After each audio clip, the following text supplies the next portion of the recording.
जीवन का उद्देश्य केवल सुख ढूंढना नहीं है, बल्कि दुख का अंत करना है।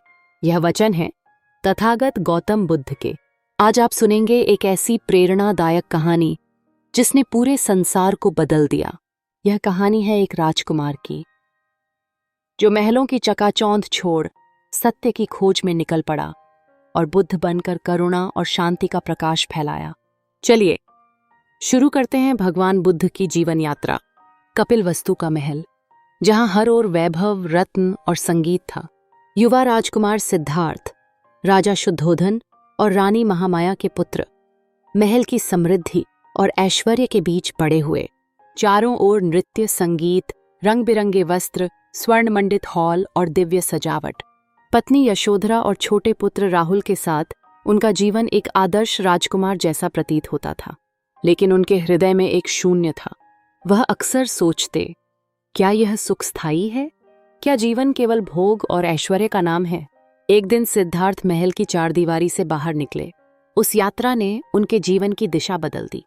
पहले दृश्य में उन्होंने देखा एक वृद्ध व्यक्ति, कमजोर शरीर, सफेद बाल, कांपते हुए कदम। उन्होंने सोचा, क्या हर मनुष्य बूढ़ा होता है?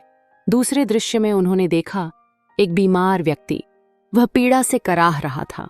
सिद्धार्थ ने सोचा, क्या हर मनुष्य को बीमारी सहनी पड़ती है? तीसरे दृश्य में उन्होंने देखा एक मृत शरीर, लोग उसे बांस की चारपाई पर लेकर जा रहे थे। यह दृश्य उनके हृदय को झकझोर गया। तो क्या अंत यही है?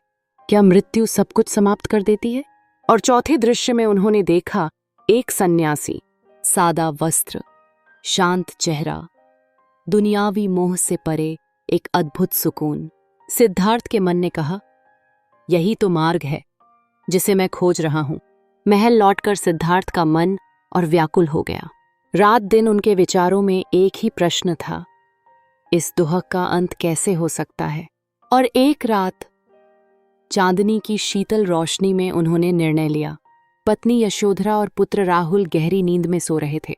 सिद्धार्थ ने उन्हें अंतिम बार देखा, फिर अपने अश्वकंथक पर सवार होकर महल से बाहर निकल पड़े। राज सिंहासन, वैभव, परिवार सब पीछे छोड़ दिया। वह निकल पड़े सत्य की खोज में। सिद्धार्थ ने वर्षों तक साधना की। उन्होंने जंगलों में ध्यान लगाया, कठोर तपस्या की, भूखे प्यासे रहे, शरीर हड्डियों का ढांचा बन गया। लेकिन अंत में उन्होंने अनुभव किया, यह मार्ग मुक्ति का नहीं है।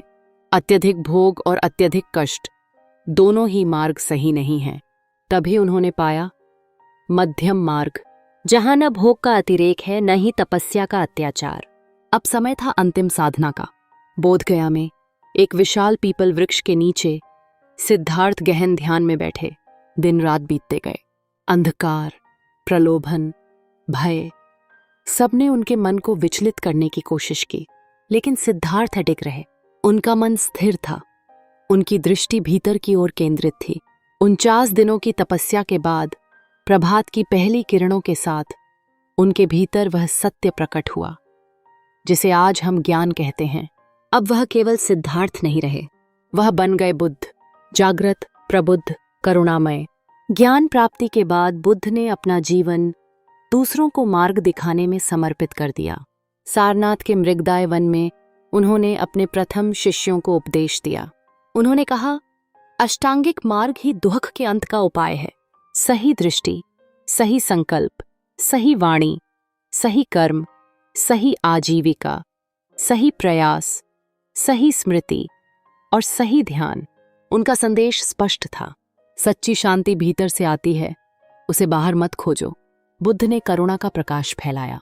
वे कहते, दूसरों के लिए दीपक बनो, दुनिया को प्रेम और अहिंसा से जीत लो।